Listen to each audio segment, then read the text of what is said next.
अस्सलामु अलैकुम वरहमतुल्लाहि वबरकातुहू। ख़वातीन हज़रात, गौहर सरफराज कुरैशी आपकी खिदमत में हाज़िर है और सलाम अर्ज़ करता है। मुझे याद है मौला जट एक फ़िल्म थी, उसका डायलॉग था कि मौले नु मौला ना मारे तो मौला नहीं मारदा पैना। तो ये जो गवर्नमेंट है, ये जो डर्टी रजीम है, ये पूरी कोशिश कर रही है कि इमरान खान को किस तरीके से ख़त्म कर सके। लेकिन मैं इनको बराबर बावर कराना चाह रहा हूँ कि मौले को मौला ही मार सकता है, इमरान खान को इमरान खान ही मार सकता है और कोई नहीं मार सकता। अभी मैं एफआईए की रिपोर्ट का सुन रहा था, जो एफआईए की रिपोर्ट ने जज दिलावर की रिपोर्ट जो उसकी फेसबुक की है, कैसे बरीक बिनी के साथ उसको निकालने की कोशिश की है। क्योंकि ये साइबर क्राइम के केसेस को मैं खुद जानता हूँ। तरीकाकार ये होता है कि बंदे से पासवर्ड लिया जाए और फिर ये टेस्ट स्टेशन के लिए फेसबुक अथॉरिटी, उसके पहले मजिस्ट्रेट से इजाज़त देते हैं, मजिस्ट्रेट एफआईए का इजाज़त देता है और फिर फेसबुक को लिखा जाता है कि ये वेरीफाई करे। मेरी फेसबुक पे और कोई कैसे पोस्ट कर सकता है जब उसके पास पासवर्ड ना होगा? और अगर पासवर्ड गुम हो गया था, जज साहब ने कोई कंप्लेंट की? ये जिस बूढ़े तरीके से एफआईए फेवर कर रही है इस जज को, जज दिलावर को, ये अल्टीमेटली इनको गले में पड़ेगा।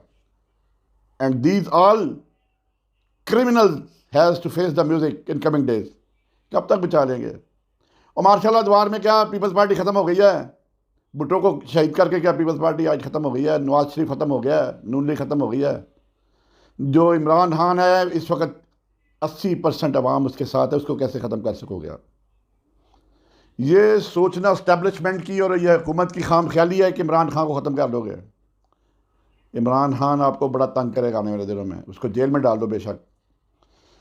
दूसरी बात यह है कि जितना इस जुडिशल सिस्टम ने इस हमारे घटिया इंसाफ के सिस्टम को इन जजों ने बर्बाद किया है, उसकी मिसाल नहीं मिलती। सुप्रीम कोर्ट के जजेस ने आइन की पामाली को देखा, आइन को रोनते हुए देखा और कोई एक्शन नहीं लिया। और फिर बंदयाल साहब कहते हैं हमारे आर्डरों की तो अखलाकी जरूरत होती है। वो खा की अखलाकी जरूरत होती है? आपके आर्डर की वजह से एक बेगुनाह प्राइम मिनिस्टर को सूली पर लटका दिया गया था, 2 प्राइम मिनिस्टर को घर भेज दिया गया। ये अखलाकी जरूरत थी आपकी? बात यह है कि आप सतू नहीं रहे, अब कहानी ख़त्म हो चुकी है। आप इन डिक्टेटर से, इन जाबरों से इनके आपके इनके आगे सर झुका चुके हैं। आप मसरत का शिकार हो चुके हैं। आप इस माशरे पे बोझ बन चुके हैं। जो इंसाफ नहीं कर सकता वो अल्टीमेटली, यहाँ तो आपकी पूछ पता नहीं होगी, नहीं होगी, आपको पूछा जाएगा कि नहीं हो जाएगा, लेकिन अगले जहाँ तो पूछा जाएगा कि आपने क्या किया है। आपको कादी साहब बनाया हुआ था अल्लाह ताला ने, तो आपने क्या किया है? इस वक्त हमें चौधरी इफ्तार जैसा और साकिब निसार जैसे जज की याद आ रही है, जिस वक्त एक वक्त हम उनको बुरा कहते थे कि ये जुडिशल इंपीरियलिज्म कर रहे हैं, ये गलत कर रहे हैं, लेकिन लातों के बूत बातों से नहीं मानते। उधर जो दिलावर है वो हर रोज़ डेट डालता है, हर रोज़ डेट डालता है, हर रोज़ डेट डालता है। आज इमरान खान को कहा गया था कि जी अपने डिफेंस में विटनेसेस पेश करें, वो कहते हैं आज के आज ही करो। जैसे उसके पीछे कोई पिस्तौल लेके पड़ा हुआ है, वैसे वो आगे से पड़ा हुआ है। Article 10A of the constitution कहता है कि फेयर ट्रायल मुल्ज़म का हक है। ये फेयर ट्रायल दे रहे हैं इमरान खान को? वो कॉन्स्टिट्यूशन तो रहा ही नहीं। कॉन्स्टिट्यूशन को तो आपने इस इम्पोर्टेड सरकार ने बेड़ा गर्क करके रख दिया, इसको तबाह बर्बाद करके रख दिया। और एक रंगबाज असम्बली में खड़े होकर औरतों के लिए बदजबानी करता है, कोई पूछने वाला नहीं उसको। वो जब वो हारने लगता है तो जनरल बाजवा साहब बचाना मुझे, मैं हार रहा हूँ। उस पर करप्शन पे मैंने आधा घंटा प्रोग्राम किया था। और जो उस वक्त ख्वाजा साहब से नायब जज, उन्होंने अपने ऑर्डर में लिखा था कि there is sufficient evidence against this person, तो वाई ये NAB not filing reference against him.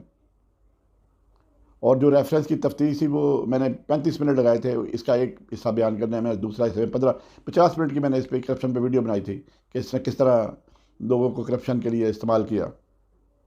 सारे लोग भूल जाते हैं। और जब उसको पकड़ा गया तो हर्निया के ऑपरेशन के में वो हॉस्पिटल में दाखिल हो गया, और जब तक जमानत हुई हॉस्पिटल भी रहा। मैंने 3 हर्नियों के ऑपरेशन कराए हुए हैं, मुझे तो दूसरे दिन डॉक्टर ने कहा था निकल जाओ। और जो जस्टिस आमर फरूक यानी कर रहा है, जिस तरह वो डोर जिसकी उसकी हिलाई जा रही है, वो हिलता जा रहा है, क्या उसने अल्लाह ताला की अदालत में पेश नहीं होना? उसने ठेका लगाया हुआ है, यहाँ ठेका है कि उसका नहीं यहीं रहना है उसने। Ultimately one day he has to appear before Allah, और अल्लाह ताला के सामने फिर क्या जवाब दिया जाएगा? क्या इंसाफ किया है? ये टाइम बार्ड है, ये जो इलेक्शन कमीशन की ये जो कंप्लेंट है, ये private complaint, it is a time barred complaint. 4 महीने के अंदर अंदर इसको फाइल करना चाहिए था, ये 1330 दिन बाद फाइल हो गई है। फिर ये जिस इसकी जुरिडिक्शन बनती थी, चूँकि इमरान खान मियाँ वाली से एमएनए था, वहाँ फाइल होनी चाहिए थी, वहाँ का डिस्ट्रिक्ट इलेक्शन अफसर फाइल कर सकता था। और फिर बनाया गया तोशाखाना। वो जरदारी 3 गाड़ियाँ ले गया, नवाज शरीफ मर्सिडीज़ वैन ले गया, पता नहीं कितनी दफ़ा लेके गया, उसका कोई हिसाब किताब नहीं है। उसको तो इसने नज़ीर बट जो है चेयरमैन है, उसने कहा जाओ घर जाओ आराम करो जी। उनके खिलाफ तो तहकीकात ही ख़त्म हो गई। अलकादर ट्रस्ट का जो बनाया है उसमें वो आ गया, वो तो ऑलरेडी फाइल हो चुका था, ये बदयांती की है। और ये नए वालों को भी अल्टीमेटली ये जो छुरी है उसके नीचे इनकी गर्दन आनी आनी है। जुल्म इतना करो जितना बर्दाश्त कर सकते हो। और कल लगा हुआ है केस आमिर कियानी के पास। आमिर कियानी ने क्या करना है? अल्टीमेटली सुप्रीम कोर्ट में ये इंसाफ मिलेगा। इमरान खान चलो फ़र्ज़ करो नाहल हो गया, नाहल हो जाएगा तो उसकी सियासत ख़त्म हो जाएगी। नेक्स्ट प्राइम मिनिस्टर जो भी होगा जिस पे इमरान अपना हाथ रखेगा वही प्राइम मिनिस्टर बनेगा। ये तो लिखी पड़ी बात है, किसी को इसको बताने की ज़रूरत नहीं है। इमरान खान नहीं होगा तो इमरान खान का बंदा होगा, और बंदा वो होगा वही करेगा जो इमरान खान कहेगा। तो क्या फ़र्क पड़ जाएगा? आपको सिर्फ इमरान खान की शक्ल नहीं पसंद इस्टेब्लिशमेंट वालों, तो आप इमरान खान को आने नहीं दोगे। इमरान खान पे कांटा सिर्फ वो लगा सकता है, खुदा तआला की ज़ात लगा सकती है। आपको क्या अख्तियार है? अगले दिन वो जनरल अली कुली खान गया था आर्मी चीफ को मिलने के लिए, तो आर्मी चीफ साहब ने फरमाया कि जी ये वो फ़ौज नहीं है जो जिस वक्त आप नौकरी करते थे, ये फ़ौज और है।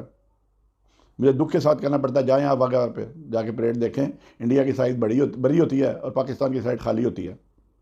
This is something very alarming stage. और ये सोचने का मकाम है कि हम किधर जा रहे हैं। क्या अवाम से दूर रह के आप कोई जंग जीत सकते हैं? अवाम की हमायत के बगैर क्या कोई जंग जीती जा सकती है?